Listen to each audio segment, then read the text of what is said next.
Shalom, selamat pagi. Kita akan mulaikan ibadah kita pada pagi hari ini. Kita angkat pujian kita, Yesus kekuatan di hidupku.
hanya janjimu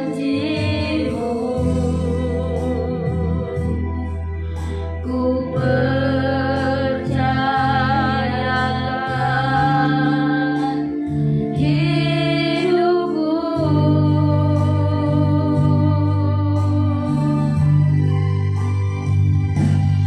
Ku sembah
sungguh muji meninggikan nama Tuhan. Bawaku lebih dalam, haleluya, masuk dalam hadirat-Mu. Lebih lagi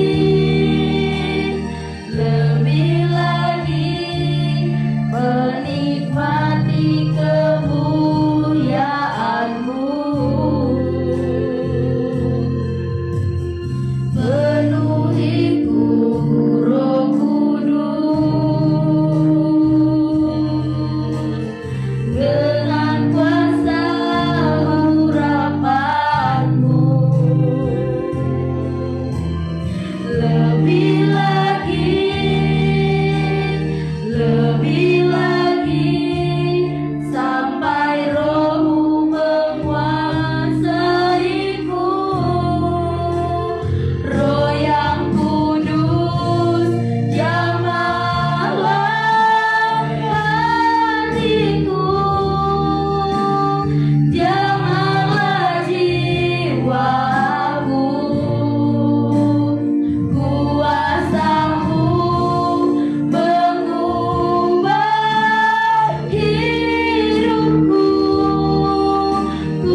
rasa syukur kami kepada hadirat-Mu. Kami bersyukur atas berkat-Mu pada pagi hari ini Tuhan. Sebentar lagi kami akan memuji meninggikan nama-Mu di tempat ini bersama-sama dengan kami semuanya. Tuhan, Engkau berkati jemaat-jemaat kami yang belum datang. Engkau datangkan Tuhan, Engkau jemput mereka supaya Engkau jamah hatinya supaya tergerak untuk memuji meninggikan nama-Mu bersama-sama dengan kami. Kami beralaskan doa kami yang jauh dari kesempurnaan hanya dalam nama-Mu. Kami mengucap syukur, haleluya, amin. Kami masih tetap bangkit berdiri. Kita akan pujian kita, terpujilah nama-Mu Tuhan.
Sambil mempersiapkan, kita angkat pujian kita, Allah sumber kuatku.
Haleluya. Puji nama Tuhan. Saya yakin dan percaya semuanya diberkati oleh Tuhan. Amin. Haleluya. Tiba saatnya kita akan mendengarkan firman Tuhan. Kita angkat pujian kita, sampaikan pada Yesus.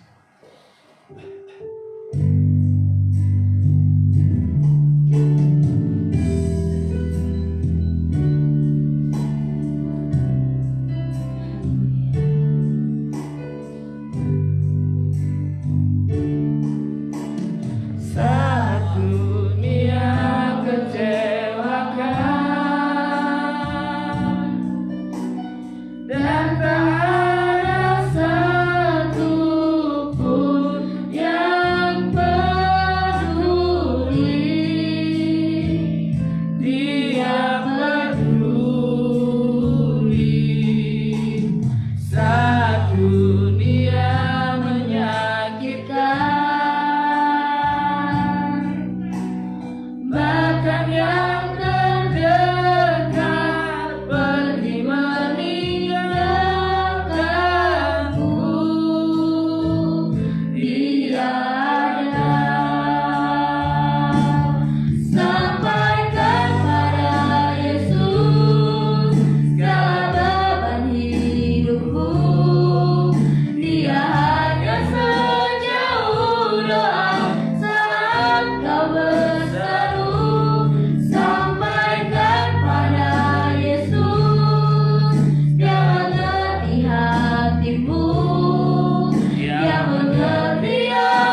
kehidupan kami.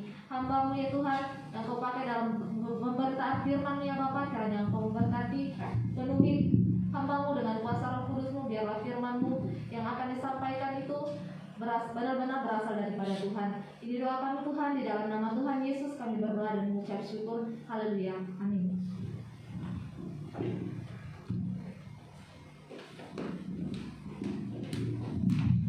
Shalom, selamat pagi Bapak Ibu yang kasih Tuhan. Sehat semuanya? Haleluya. Senang bisa kembali beribadah ya, memuji dan memuliakan nama Tuhan. Tema yang ingin saya angkat pagi hari ini adalah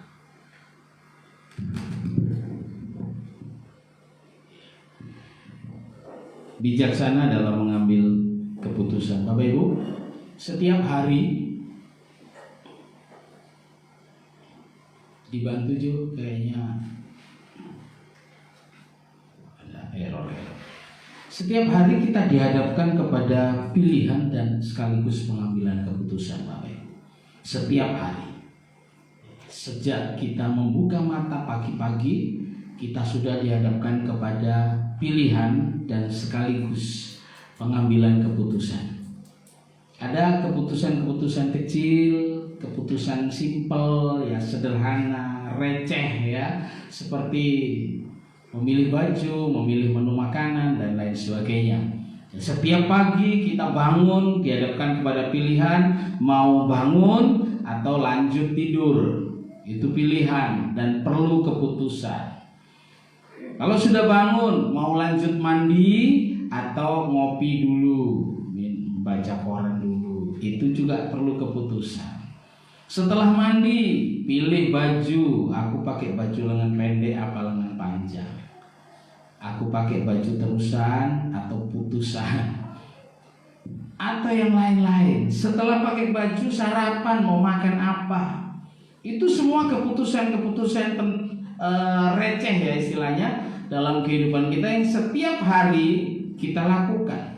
Ada juga keputusan-keputusan besar dan penting, seperti memilih pekerjaan, memilih fakultas yang mau masuk kuliah, memilih pasangan hidup. Ini juga penting. Ini hal-hal yang penting. Bayangkan kalau kita salah dalam mengambil keputusan, salah mengambil jurusan waktu kuliah misalnya, menyesalnya berapa tahun? Bisa kalau cepat keluar dari fakultas, pindah fakultas lain ya 1 tahun, sudah rugi. Uang masuk kuliah berapa? Kalau diteruskan 4 tahun, belum lagi biaya-biaya yang lain, sudah rugi berapa? Salah mengambil jurusan, apalagi kalau salah memilih pasangan hidup, itu penyesalannya bisa seumur hidup. Kadang-kadang kita kadang-kadang kita memilih sesuatu dan memutuskan sesuatu itu tepat dan benar, tapi kadangkala keputusan yang kita ambil itu tidak tepat, bahkan berbahaya bagi kehidupan kita. Ya, misalnya begini, ini keputusan receh ya, keputusan soal makan. Saya suka soto Madura, misal ya Pak ya. Saya suka soto Madura. Saya pilih soto Madura ini kan cuma masalah pilihan receh, selera ya kan, hal-hal yang sepele. Tapi bisakah Anda bayangkan jika saya kemudian setiap hari makan soto Madura? Apa yang terjadi? Kolesterol, bisa stroke, bisa jantung, bisa mati. Pilihan yang simple tadi bisa berubah menjadi sesuatu yang sangat berbahaya bagi kehidupan kita. Bapak Ibu, satu hal yang ingin saya sampaikan kepada Anda, bahwa apapun keputusan kita, apapun pilihan dan keputusan kita hari ini mempengaruhi masa depan kita kelak. Apapun keputusan yang kita ambil hari ini mempengaruhi masa depan kita kelak. Apakah masa depan kita akan menjadi baik atau buruk sangat ditentukan oleh keputusan kita hari ini. Karena itu menjadi sesuatu yang sangat penting untuk kita pikirkan bersama untuk bijak di dalam mengambil keputusan. Alkitab punya contoh sederhana Bapak Ibu. Tidak sederhana sih sebenarnya, dan ini sungguh sangat perlu menjadi sesuatu yang kita bisa renungkan bersama-sama dalam kitab Rut pasal 1.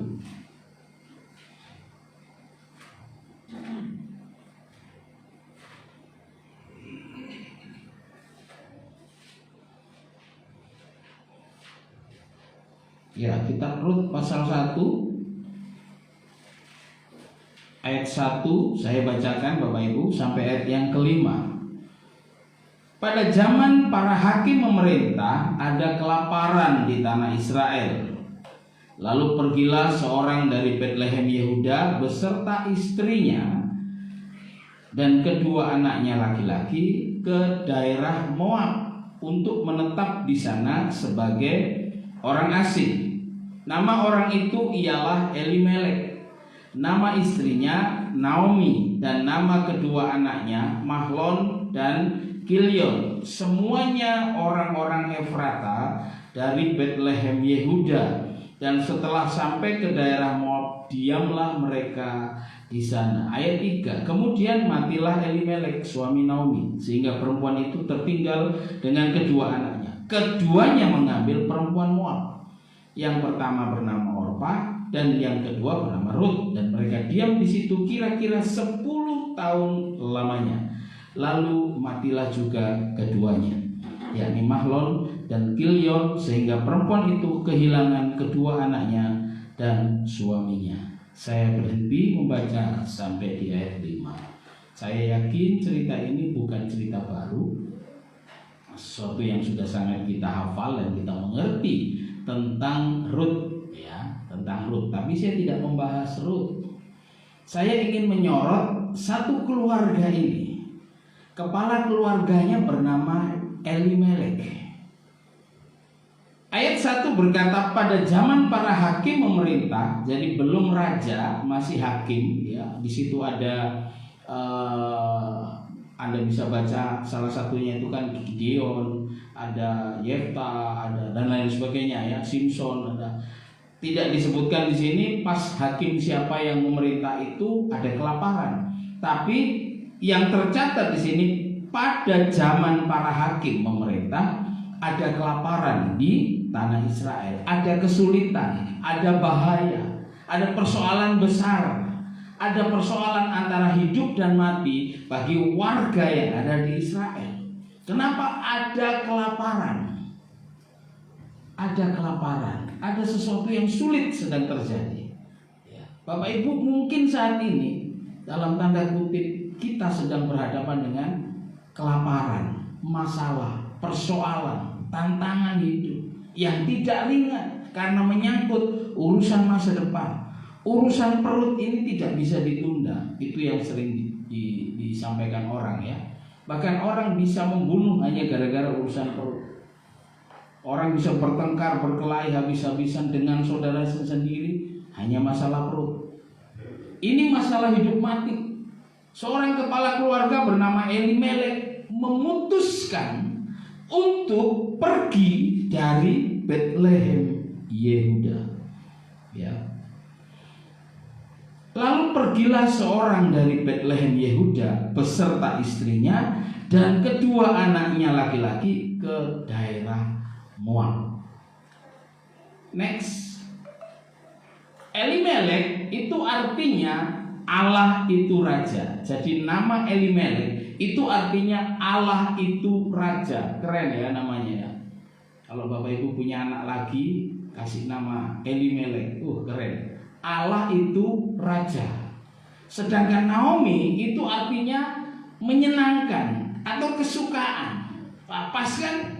Suaminya Allah itu raja. Jadi dia punya iman, Allahku adalah rajaku. Istrinya adalah seseorang yang mendatangkan kesukaan, menyenangkan.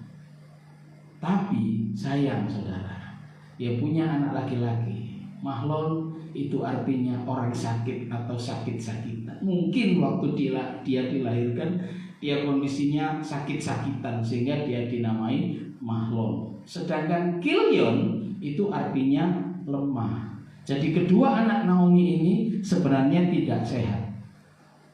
Kedua anak Elimelek ini mungkin dilahirkan dalam kondisi yang tidak sehat, diberi nama Mahlon dan Kilion. Bethlehem, next. Bethlehem itu artinya rumah roti. Ya, dalam bahasa Ibrani itu Bethlehem. Rumah roti. Bahasa Yunaninya juga sama, Bethlehem, rumah roti. Dalam bahasa Arab, Bait Lam, rumah daging. Bethlehem itu rumah roti. Roti itu bicara tentang kehidupan. Roti itu bicara tentang kebutuhan sehari-hari. Rumah roti atau Bethlehem adalah satu tempat yang menyediakan kebutuhan hidup sehari-hari, menjadi sebuah kehidupan.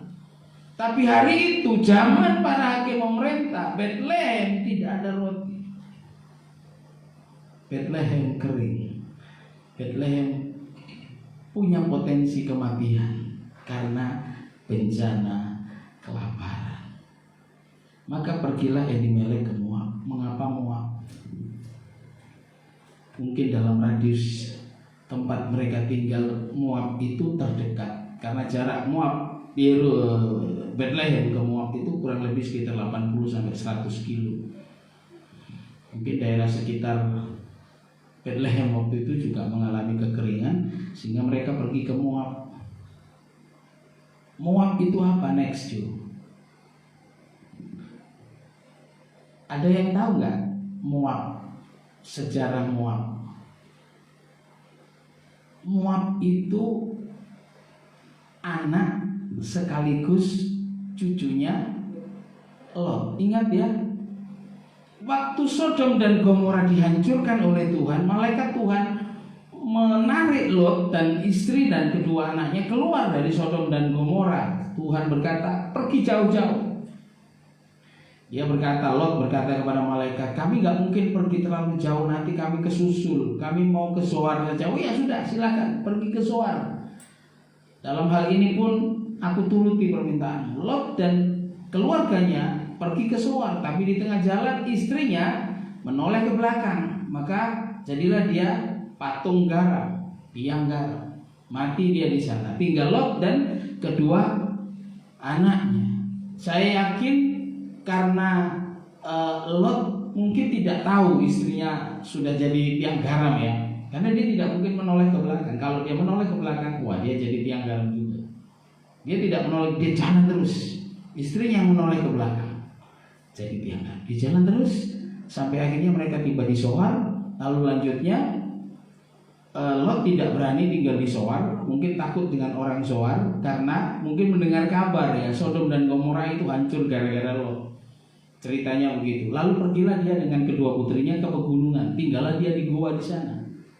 Nah di goa itulah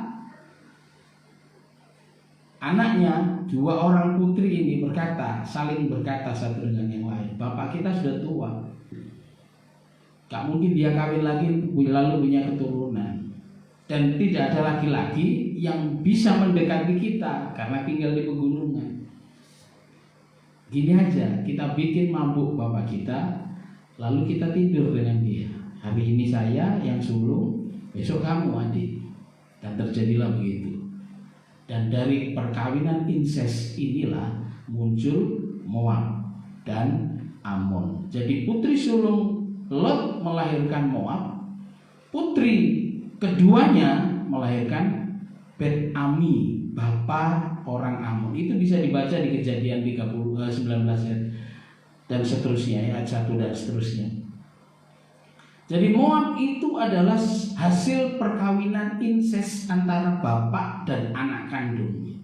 Makanya Moab itu adalah anak tapi juga cucu Lot. Dan perkawinan inses itu selalu menjadi sesuatu yang jahat di mata Tuhan. Karena Tuhan jelas tidak memerintahkan supaya jangan mengawini anak kandungnya atau ibunya, ibu kandungnya dan lain sebagainya.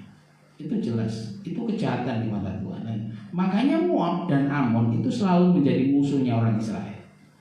Kalau kita baca sejarah, Moab dan Amon itu selalu menjadi musuhnya orang Israel. Padahal mereka kan hitung-hitungnya kerabat. saudara, karena Lot masih keponakannya Abraham. Israel itu cucunya Abraham, anak keturunan Abraham, anaknya Ishak, Yakub melahirkan 12 orang suku Israel itu. Tapi mereka selalu bertengkar, berkelahi. Kenapa? Karena memang Moab ini bukan sesuatu yang baik. Di mata Tuhan bukan sesuatu yang baik. Lah Moab itu gambaran gambaran atau analogi dari hidup dalam pikiran dunia dan dalam dosa. Elimelek meninggalkan Bethlehem, pergi ke Moab. Rencananya mungkin dia hanya sebentar di sana, tidak dicatat dalam Alkitab memang ya. Rencananya dia hanya pergi sebentar untuk menyelamatkan keluarganya dari bahaya kelaparan. Tapi apa yang terjadi? Dia tidak hanya tinggal sebentar di Moab, tapi bertahun-tahun. Ayat ini menceritakan mereka 10 tahun kira-kira.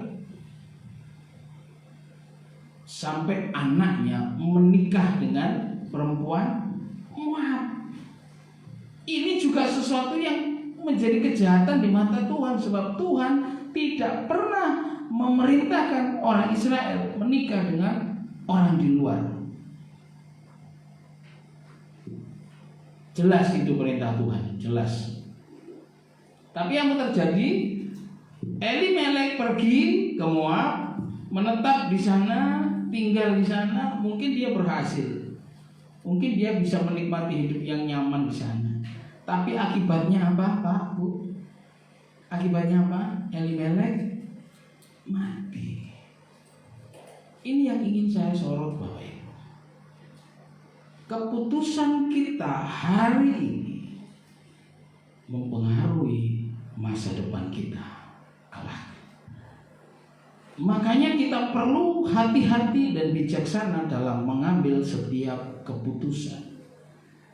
Karena keputusanmu hari ini berpengaruh terhadap masa depanmu nanti. Elimelek sebagai seorang laki-laki kepala keluarga, secara insting naluri dia bergerak. Oh, gak bisa aku di sini. Aku harus pindah untuk memberikan makan buat anak dan istriku. Bapak Ibu, mungkin kita bisa bandingkan cerita ini dengan cerita yang mirip sama yang terjadi dengan Ishak. Coba kita baca sebentar ya. Kita lihat dulu Kejadian.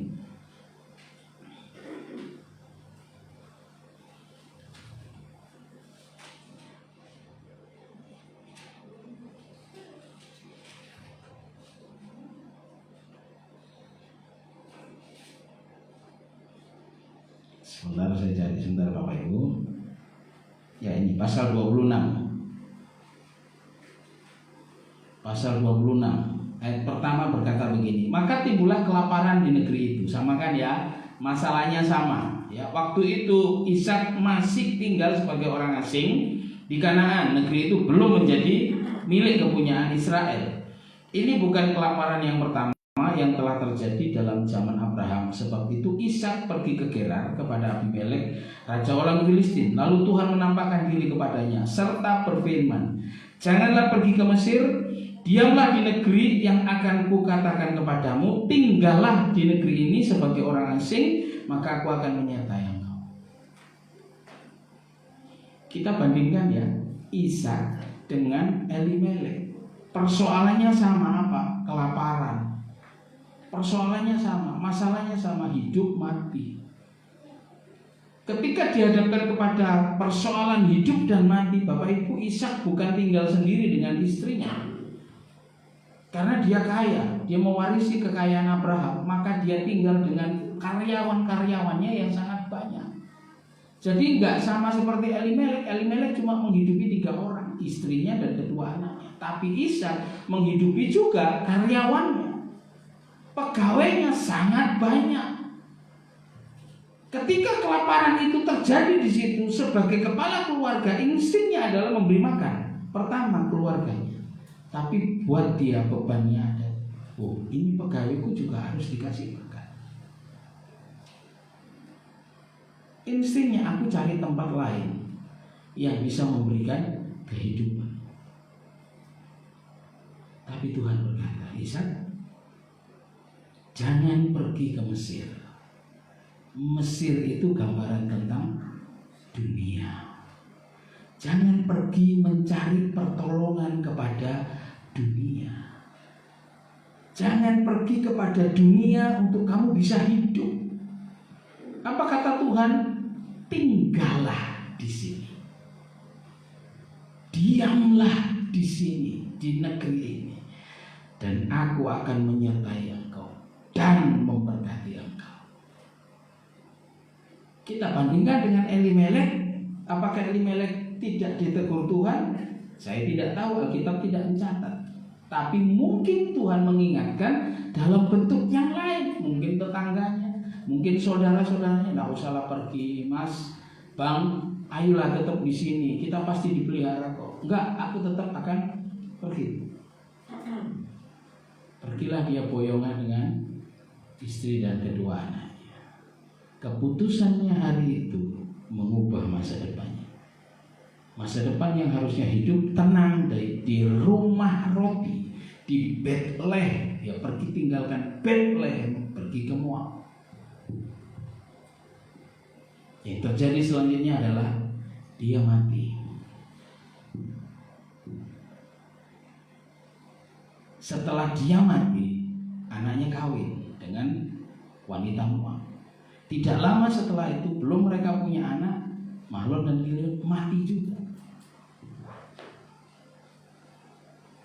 Menjadi sebuah penderitaan yang lengkap, ya, paket lengkap, paket telur buat Naomi.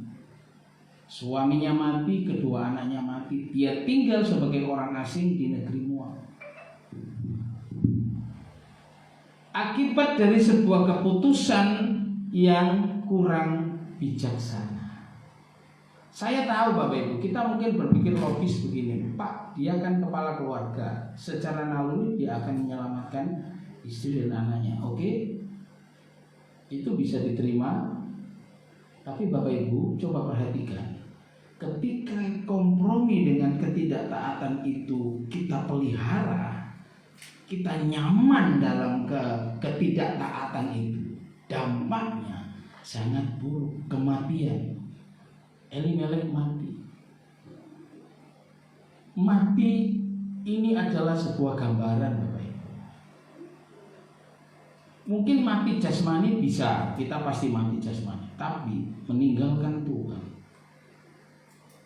kematiannya bukan hanya jasmani, tapi hal yang paling dalam, rohani. Orang tanpa sadar ketika pergi meninggalkan Tuhan, terlalu nyaman dengan dunia, terlalu nyaman dengan keadaan Moab, pikiran-pikiran rasional, duniawi, terlalu nyaman sehingga tidak bergerak kembali ke Bethlehem. Mati rohnya, mati hubungannya dengan Tuhan, kehilangan kontak dengan Allah.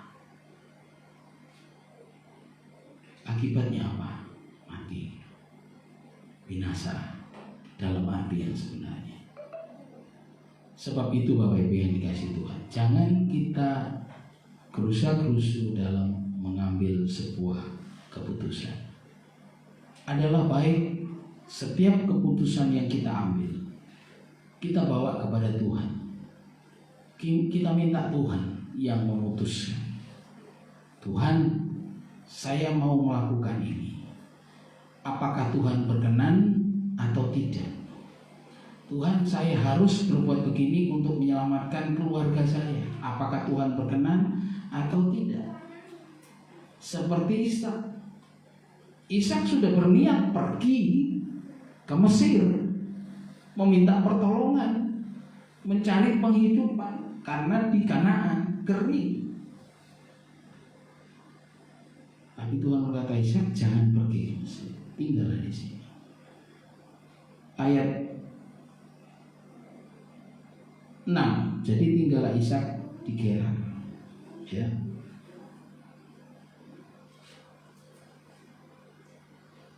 Mana sih? Sebentar. Ayat 12. Ayat 12. Jadi ayat 6 tinggallah Ishak di Gerar. Terjadi kelaparan di situ. 12. Maka menaburlah Ishak di tanah itu. Dalam kondisi apa tanahnya, Pak? Apa tadi? Tanahnya dalam kondisi apa? Kering. Kenapa? Kelaparan. Timbul kelaparan, tanah itu kering. Tapi Ishak melakukan ini 12. Maka menaburlah Ishak di tanah itu, di tanah kering itu Ishak menabur. Dalam tahun itu juga ia mendapat hasil berapa? 100 kali lipat. Dia tunduk kepada suara Allah. Dia dengar-dengaran dengan suara Tuhan yang tidak sama dengan akalnya. Karena akalnya melihat ini kelaparan, kering, aku harus cari tempat lain untuk menghidupi keluarga seperti Elimelek. Tapi Tuhan berkata, jangan bisa, tinggallah di sini, di tempat yang kering itu, tinggallah di sini. Dan yang lebih hebat, Ishak nabur di tanah kering. Tak logis, Pak, tapi dia nabur di tanah kering. Di tanah itu Tuhan memberkati Ishak. Tahun itu juga, dalam kondisi yang kering itu, tahun itu juga dia menuai 100 kali lipat. Adakah sesuatu yang sulit buat Tuhan? Jika kita percaya kepada Tuhan, Pak, percaya sungguh-sungguh gandol Gusti, yakin Tuhan bisa pelihara kita. Kondisi kering bukan alasan bagi kita untuk meninggalkan Tuhan. Memang itu pilihan. Dan Anda adalah pembuat keputusannya terhadap diri Anda sendiri. Tapi saya mengingatkan berdasarkan pengalaman, berdasarkan firman Allah, buatlah keputusan yang bijaksana dengan melibatkan Tuhan. Elimelek tidak melibatkan Tuhan. Dia pergi. Instingnya yang berbicara, nalurinya yang berbicara, logikanya yang berbicara, dia ikuti. Lalu dia nyaman di Moab. Dia membangun usaha di Moab. Dia nyaman. Dia lupa bahwa hidup manusia ada batasnya. Dan belum sampai tua, Elimelek mati. Anaknya yang 2 yang lemah dan sakit-sakitan pun ikut mati. Naomi seperti rumah yang kehilangan tiang, roboh, ambruk. Maka dia pulang ke negerinya. Ketika orang-orang Bethlehem menyambut Naomi, itu Naomi. Naomi berkata apa? Jangan panggil aku Naomi. Jangan panggil aku menyenangkan. Jangan panggil aku kesukaan. Panggil aku apa? Marah. Marah itu artinya pahit. Meninggalkan Tuhan akan menimbulkan kepahitan di dalam hati kita. Kondisi sesulit apapun Bapak Ibu, jangan pernah kita meninggalkan Tuhan. Next. Kita baca ini Yesaya 31 ayat 1. Celakalah orang yang pergi ke Mesir. Saya kembali mengatakan bahwa Mesir itu analogi dari dunia. Hari ini kita tidak mungkin bicara jangan pergi ke Mesir. Celakalah orang yang pergi ke Mesir. Ini bukan Mesir negara, tetapi Mesir ini adalah analogi dari dunia, gambaran dari kehidupan dunia. Jangan mencari pertolongan kepada Mesir, kepada dunia, walaupun dunia mempunyai potensi, kuda-kudanya yang kuat, kereta-keretanya yang banyak, pasukannya yang besar. Itu potensi yang bisa menolong kita secara logika. Tuhan berkata, celaka orang yang pergi ke Mesir, yang tidak mencari Tuhan. Bapak Ibu, firman Tuhan pagi ini mengingatkan kita, termasuk saya. Bukan sebuah penghakiman buat saya dan semua jemaat, tapi sebuah alarm buat kita. Kadang-kadang ketika kita berada di dalam kesulitan, kesusahan, kita lebih banyak menggunakan akal. Betul apa betul? Kita lebih banyak menggunakan akal, lalu kita ubah umat berusaha keluar dari kesulitan dan tidak mencari Tuhan. Mungkin ini tidak saya siapkan, tapi saya jadi ingat. Kita baca 1 Tawarikh 20 sebagai bahan pembanding, Bapak Ibu.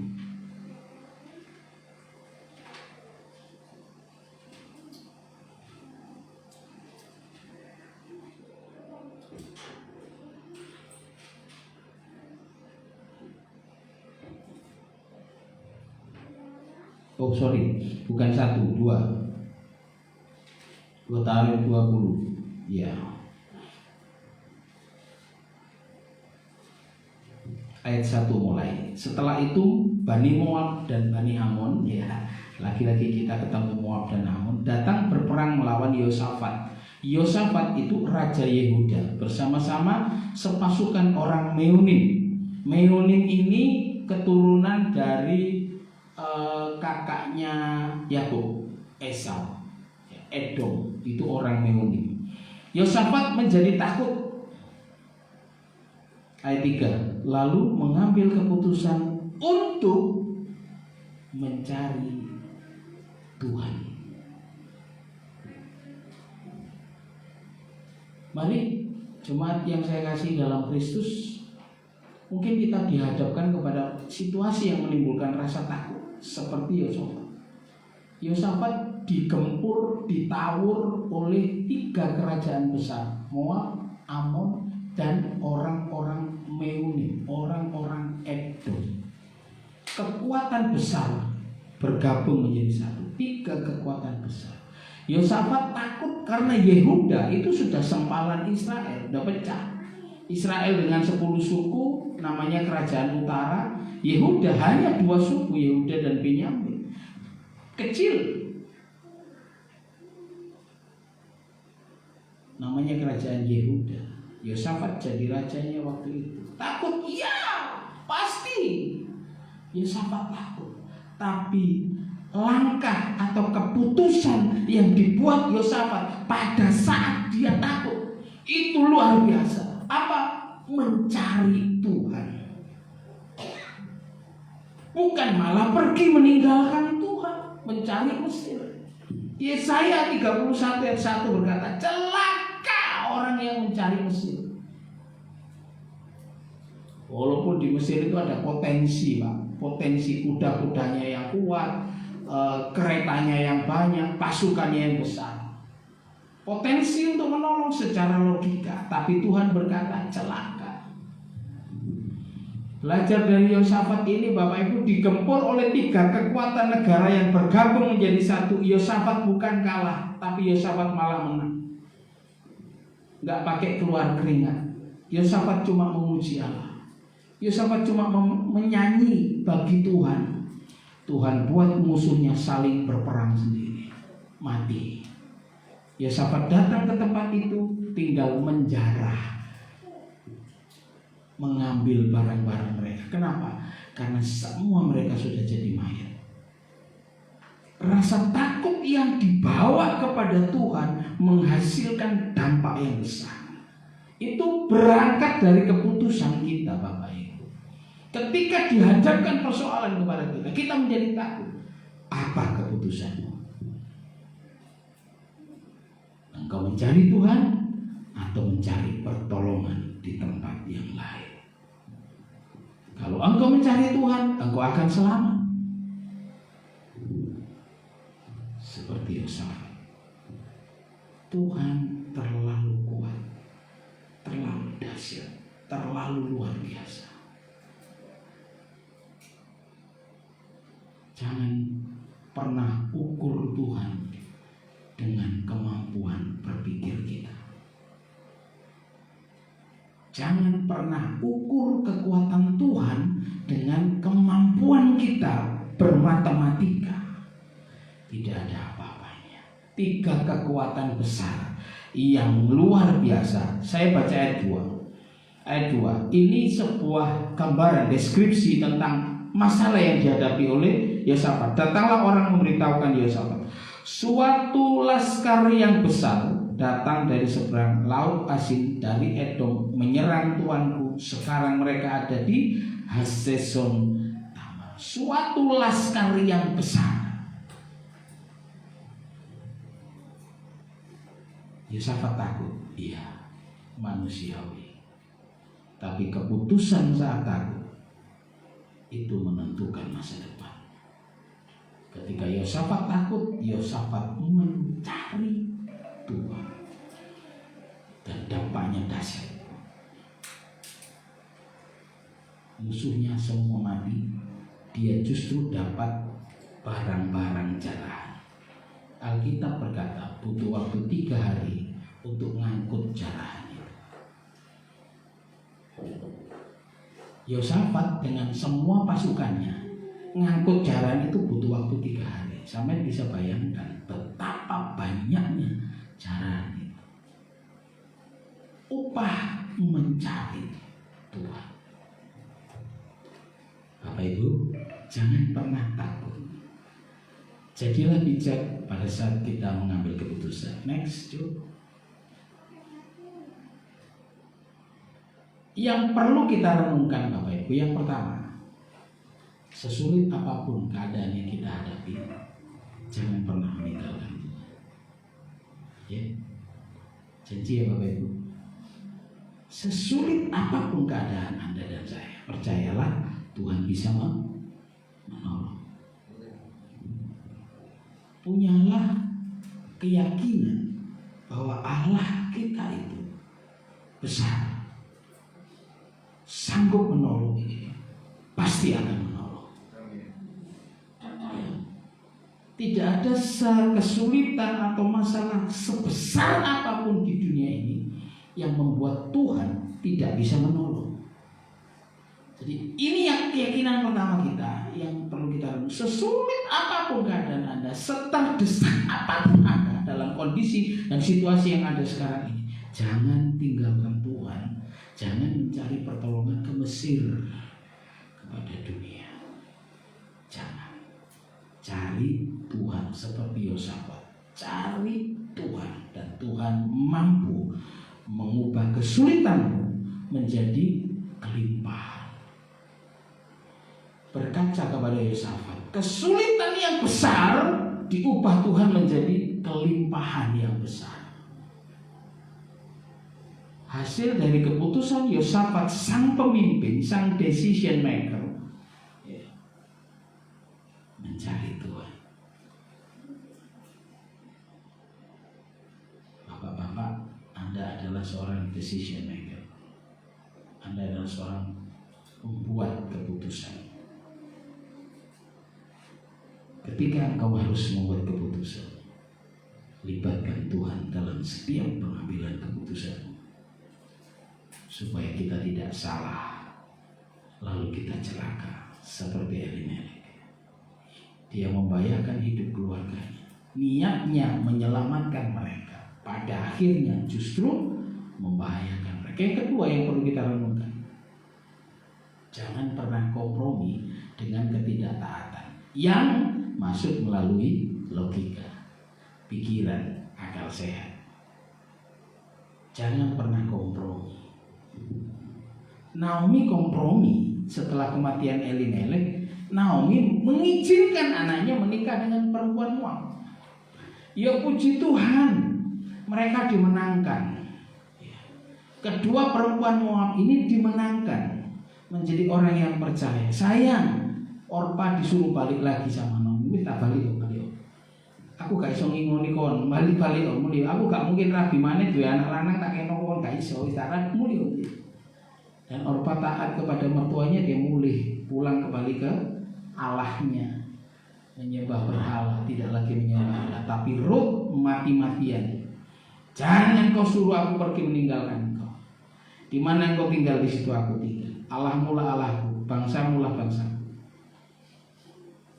Dan Tuhan mengubah perempuan Moab ini, diubah Tuhan menjadi luar biasa. Dialah salah satu nenek moyang Yesus.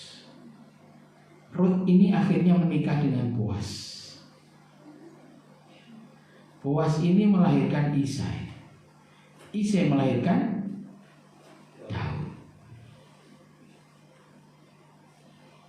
Perempuan Moab. Saya tidak berbicara tentang Rut, walaupun Rut ini juga adalah seorang tokoh yang sangat inspiratif. Tapi saya mau mengangkat kisah Elimelek ini. Keputusan Elimelek berpengaruh besar terhadap masa depan keluarganya. Keputusanmu hari ini menentukan masa depanmu dan keluargamu. Ketika kita mengambil keputusan, benar-benar kita balik kepada Tuhan. Tuhan, apakah keputusanku ini sudah benar? Jika Tuhan berkata tidak, jangan maksa pakai logika. Lu Tuhan, nek tak hitung masuk begitu Tuhan. Ini hitung-hitunganku masuk Tuhan. Tidak. Kau usah ngeyel sama Tuhan. Tunduk sama Tuhan. Baik. Sepertinya rugi, tapi tidak pernah rugi. Elimelek pergi dengan penuh. Naomi pergi dengan penuh. Ini kesaksian Naomi ya di kitab Rut. Aku pergi dengan penuh, tapi aku pulang dengan tangan hampa. Dia tinggal 10 tahun di Moab, dia pulang kehilangan semuanya. Jangan pernah pergi ke Moab, Mesir, kepada dunia, kepada pikiran-pikiran dosa. Next. Jadi Bapak Ibu, bijaklah dalam mengambil keputusan. Jangan mengandalkan kekuatan pikiran, intelektualitasmu, logikamu yang hebat, tapi andalkan Tuhan. Jangan juga mengandalkan perasaan. Nek tak rasa kok apa yang aku pikirkan ini benar. Hati-hati, karena Amsal 14 ayat 12. Tolong dibaca. Tolong saya dengan hormat Pak Sugiman bisa bantu saya baca. Amsal 14 ayat 12. Amsal 14 ayat 12.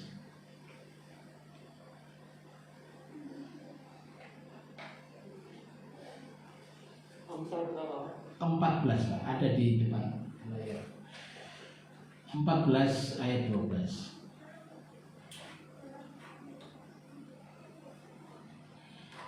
Ada jalan yang disangka orang lurus, tetapi ujungnya menuju maut.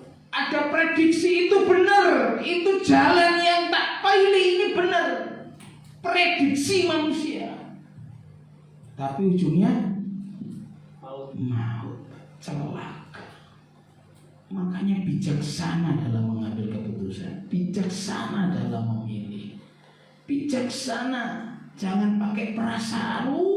Perasaannya kuat, pasti benar. Ternyata kita mengikuti Amsal 14. Ada jalan yang disangka lurus, dikira lurus, diprediksi lurus. Wah, ini lurus, ini ujungnya enak. Tapi ternyata di ujung sana apa? Mau celoko. Yeremia 17 ayat yang kelima. Terkutuklah orang yang mengandalkan manusia, yang mengandalkan kekuatannya sendiri. Bapak Ibu yang dikasihi Tuhan, mari kita menjadi orang yang bijaksana dalam mengambil setiap keputusan, supaya keputusan-keputusan itu tidak menjadi bumerang yang mencelakakan hidup kita, bahkan keluarga kita, tapi justru keputusan-keputusan yang dibawa kepada Tuhan atas perkenan Tuhan akan menjadi berkat buat kita berkelimpahan. Ibrani pasal 12 ayat yang ke-15. Jagalah supaya jangan ada seorang pun menjauhkan diri dari kasih karunia Allah, agar jangan tumbuh akar yang pahit yang menimbulkan kerusuhan dan yang mencemarkan banyak orang. Jangan menjauhkan diri dari kasih karunia. Ini pesan Tuhan. Bapak Ibu, mari kita renungkan firman ini, bukan untuk menjadi sebuah pedang yang menghakimi kita, tapi menjadi sebuah alarm yang mengingatkan kita. Ya. Kita mencari Tuhan dalam kondisi yang sulit, dalam kondisi yang terjepit, terdesak, seperti kondisi-kondisi saat ini, kita mencari Tuhan. Keputusan yang kita ambil itu selaras dengan hatinya. Pujian kita minggu lalu seirama dengan hati Tuhan, ya, seirama dengan kehendak Tuhan. Amin. Mari kita berdiri, kita tetap satu pujian.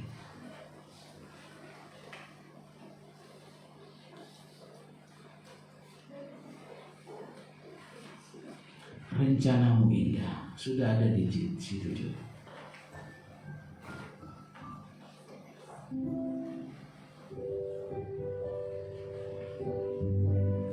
Oke, Tuhan ku percaya rencanamu indah, walau saat ini tak ku mengerti.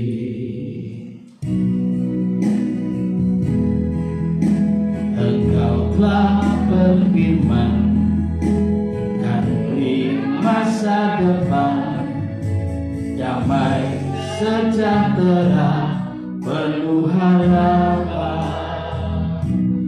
Ku tahu rencanamu indah bagiku, ku tahu kehendakmu baik bagiku, ku tahu rencanamu sempurna bagiku, ku tahu jalan-jalanmu yang terbaik bagiku.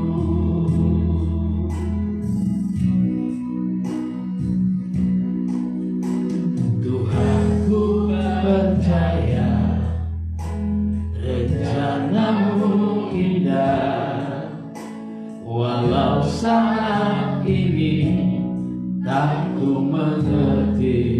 Ya Tuhan, Engkau telah berfirman kan di masa depan damai sejahtera penuh harapan. Ku tahu rencanamu indah bagiku, ku tahu kehendakmu baik bagiku,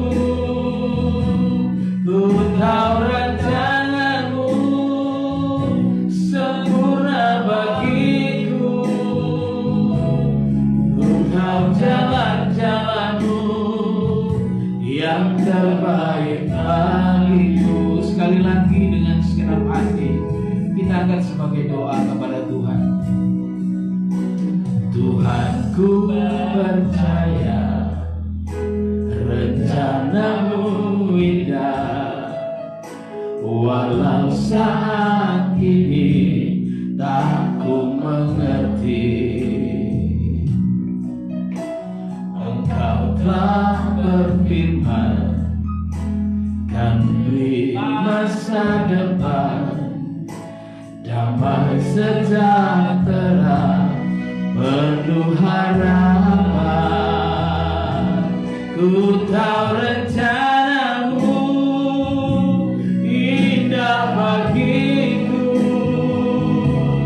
ku tahu kehendakmu baik bagiku, ku tahu rencanamu sempurna bagiku, ku tahu jalan-jalanmu yang terbaik bagiku, ku tahu rencanamu indah bagiku,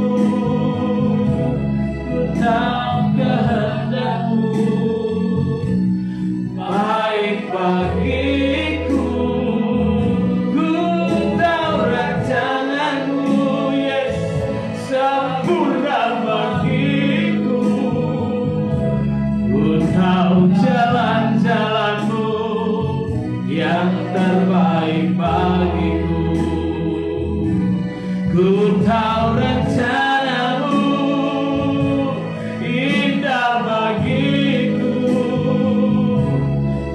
tahu kehendak-Mu baik bagiku. Ku tahu rencana-Mu sempurna bagiku. Ku tahu jalan-jalan-Mu yang terbaik bagiku. Ku tahu jalan-jalan-Mu yang terbaik bagiku. Ku tahu jalan-jalan-Mu yang terbaik bagiku. Mari kita sembah Tuhan.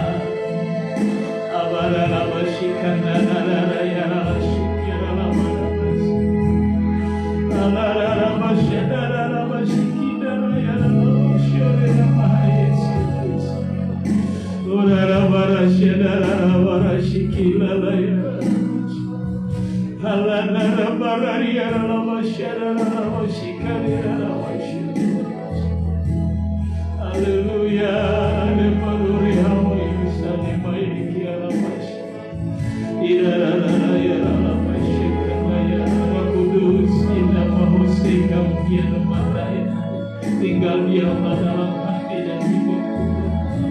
Sukasuri syarilah Yesus ni mahaikat ya. Agar aku mampu mengambil keputusan yang tepat sesuai dengan kehendak. Osomana hidayah wasyiki ala jadilah jalan atas hidupku Tuhan. Haleluya. Lora pasyarilah ya wasyiki ala. Oh haleluya.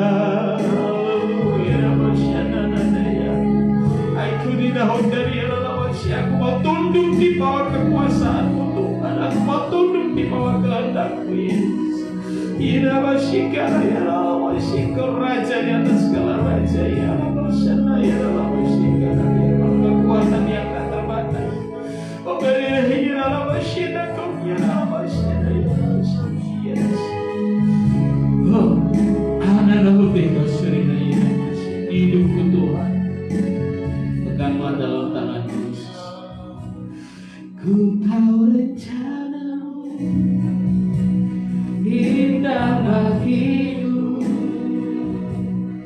Ku tahu kehendak-Mu baik bagiku.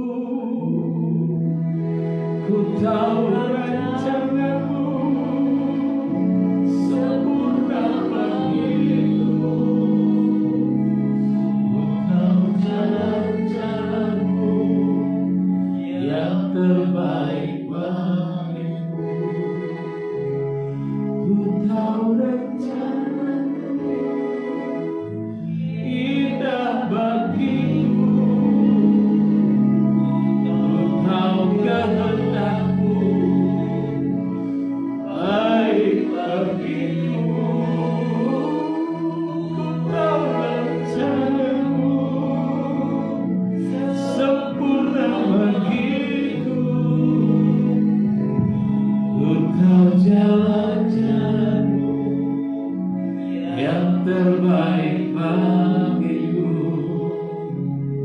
Ku tahu jalan-jalan-Mu yang terbaik bagiku.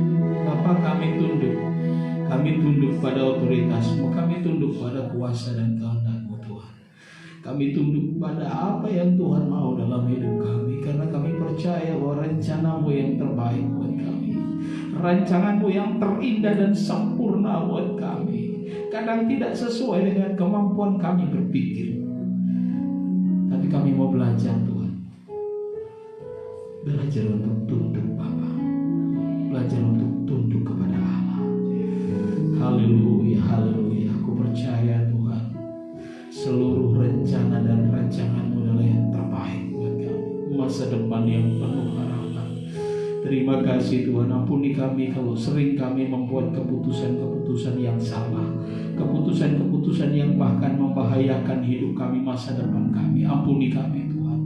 Hari ini kami belajar dari Elimelek, kami belajar dari firman-Mu, kami belajar juga dari Yosafat. Keputusan mereka menentukan masa depan mereka. Terima kasih Tuhan, terima kasih Bapak, terima kasih, terima kasih. Kiranya Roh Kudus menolong kami. Firman-Mu tinggal dalam hati kami. Firman-Mu menjadi kekuatan dahsyat Tuhan, yang membuat kami mengalami mujizat demi mujizat di masa-masa yang berat ini. Kami percaya kami hamba-Mu, umat-Mu yang Kau kasihi, dan tidak ada Tuhan niat jahat dalam hati-Mu terhadap kami.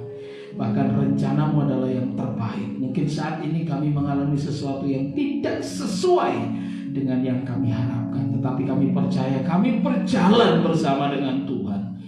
Kami melewati masa-masa itu bersama dengan Tuhan, dan kami akan menemukan padang rumput. Kami menemukan air yang tenang, karena Engkau adalah gembala kami yang baik. Terima kasih Tuhan Yesus, terima kasih Roh Kudus. Meteraikan firman jadi rema dan logos yang kuat di dalam hati kami, sekarang sampai selama-lamanya. Dalam nama Yesus Kristus kami mengucap syukur, kami berdoa. Yang percaya sama-sama katakan amin. Silakan duduk Bapak Ibu. Puji Tuhan, terima kasih. Firman Tuhan kiranya memberkati kita semuanya. Untuk umat gereja kembali kepada rutinitas ibadah. Hari Sabtu ada doa puasa di tempat ini jam 11:30 ya, 11:30 siang. Kemudian dilanjutkan sore ada sekolah minggu Sabtu ceria. Sudah kita mulai lagi. Kemarin juga sudah cukup banyak anak-anak yang bisa hadir ya. Dan Bapak Ibu tolong mendorong anak-anaknya untuk bisa mendekat kepada Tuhan. Hari-hari ini kita perlu mengajari mereka secara dalam bentuk nyata ya, dalam bentuk perbuatan ya, dan kita ajari mereka untuk mendekat kepada Tuhan. Lalu dilanjutkan dengan pra remaja dan pemuda jam 7 malam. Lalu kita bisa beribadah kembali besok pagi di tempat ini besok pagi. Hari Minggunya, minggu depan tanggal 22 Agustus WL-nya Ibu Tris dengan singernya kedua putrinya. Puji Tuhan, itu yang bisa saya sampaikan sebagai hubungan gereja. Selanjutnya saya serahkan kembali kepada kursi gereja, dan Tuhan Yesus memberkati.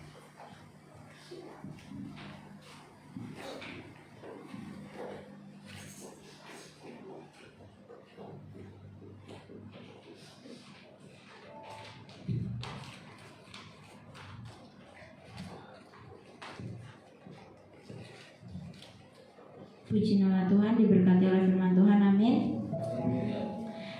Tiba saatnya kita akan memberikan persembahan. Nanti dengan kasih Kristus Kak Sila yang memberikan persembahannya 2 kali, nggak apa-apa ya Kak? Kita angkat pujian kita, Yesus Kekasih Jiwaku.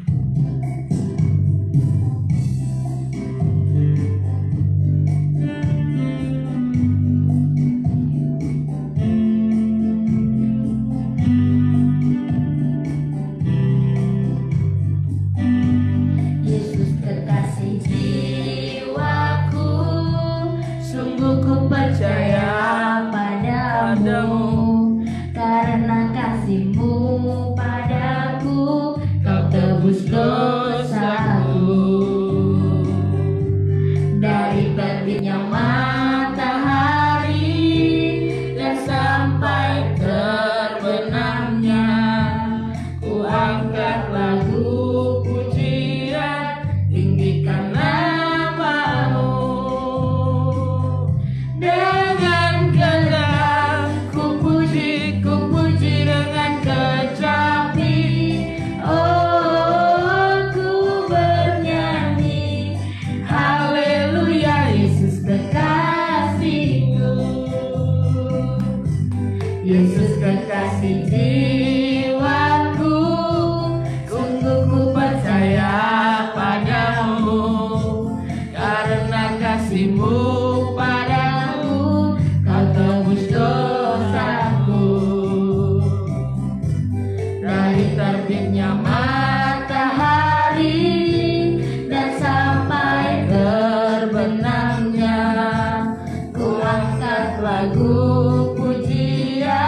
tinggikan nama-Mu.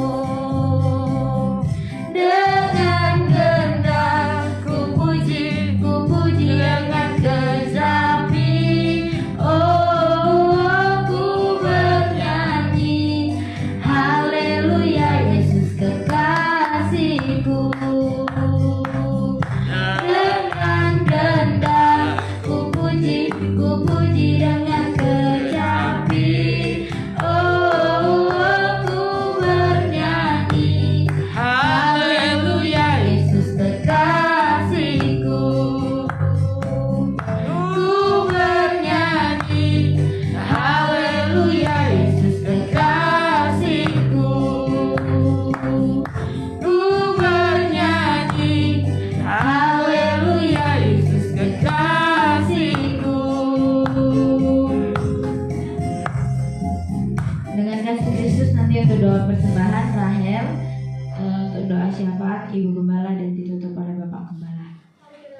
Kami bersyukur kepada Tuhan di akhir ibadah kami pada pagi hari ini.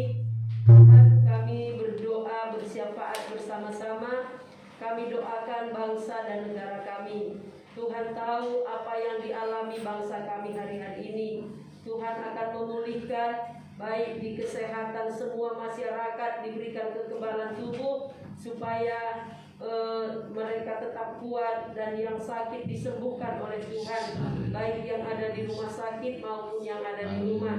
Kami juga berdoa buat para pemimpin-pemimpin kami yang Tuhan sudah tetapkan, mulai dari yang tertinggi sampai yang terendah. Tuhan berikan mereka hikmat, bijaksana, sehingga mereka mendapatkan solusi yang baik untuk keadaan yang ada di negara kami ini.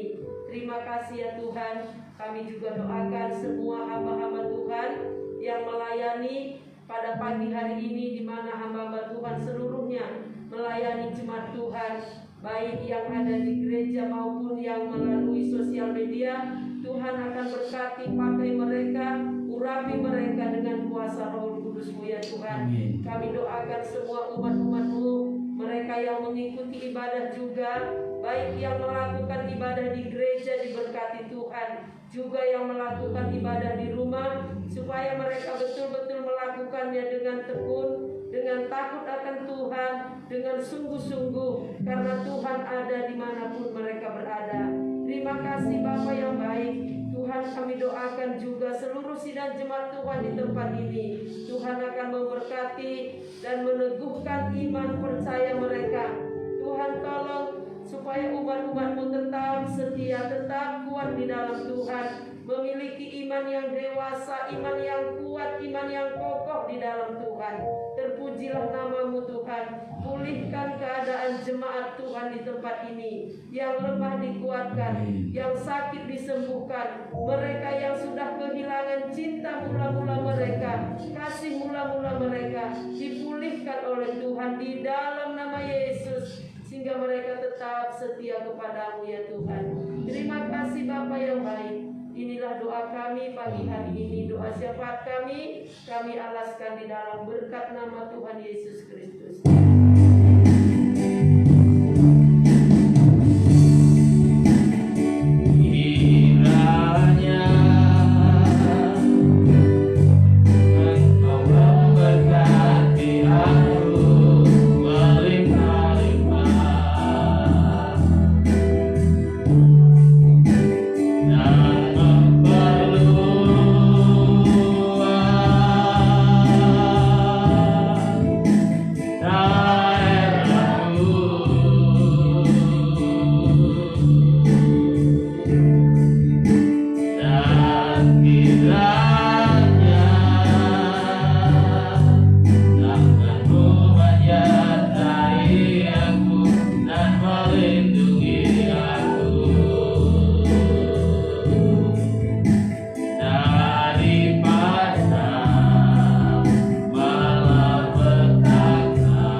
Situasi dan kondisi yang berat, tetapi kami menikmati kasih karunia Allah yang luar biasa dalam setiap kehidupan kami. Kami telah menggunakan kesempatan ini Tuhan untuk mencari Engkau dan mendekat kepada-Mu. Kiranya kasih sayang dan anugerah-Mu semakin melimpah bagi kami Tuhan, untuk memimpin kami di kehidupan kami yang akan datang.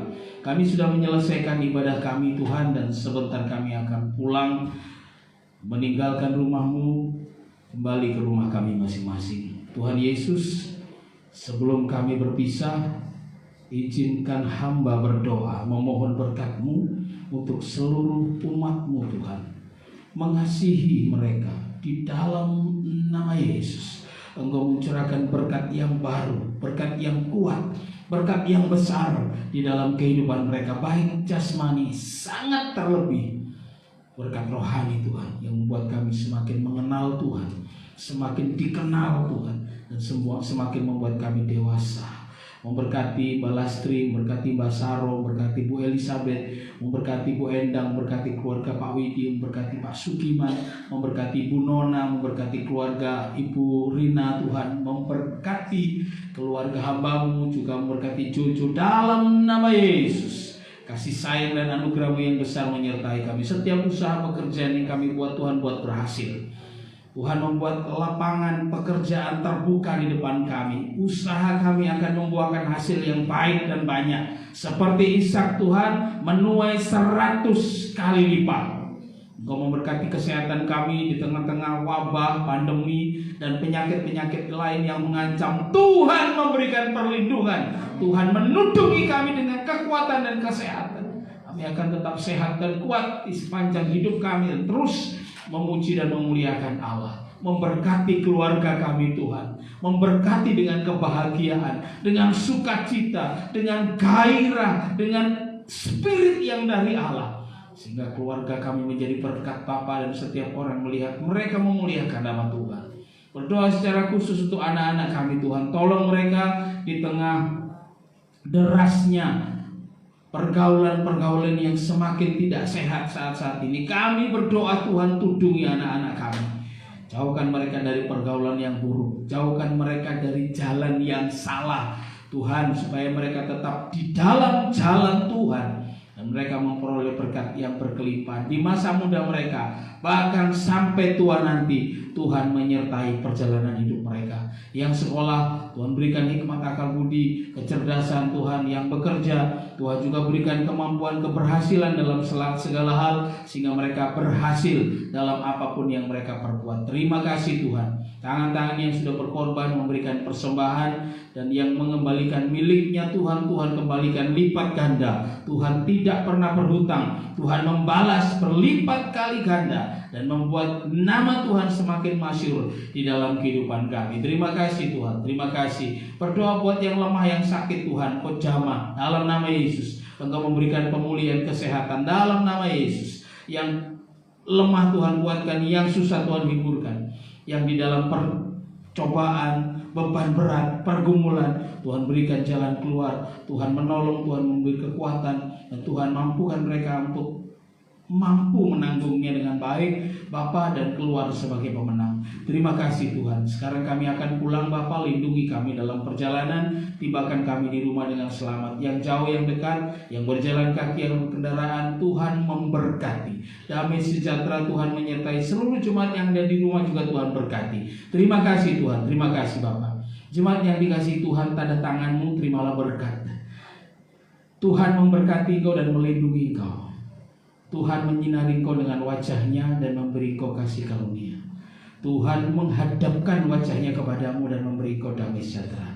Pulanglah di dalam damai sejahtera dari Allah Bapa, cinta kasih dari Allah Putra, pertolongan penghiburan dari Allah Roh Kudus, yaitu di dalam nama Tuhan Yesus Kristus, yang menyertai kita sekarang dan sampai selama-lamanya, sampai Tuhan Yesus Kristus datang untuk yang kedua kali. Dalam nama Tuhan Yesus Kristus kami berdoa mengucap syukur. Yang diberkati Tuhan sama-sama katakan amin. Selamat siang, selamat pulang. Tuhan Yesus memberkati.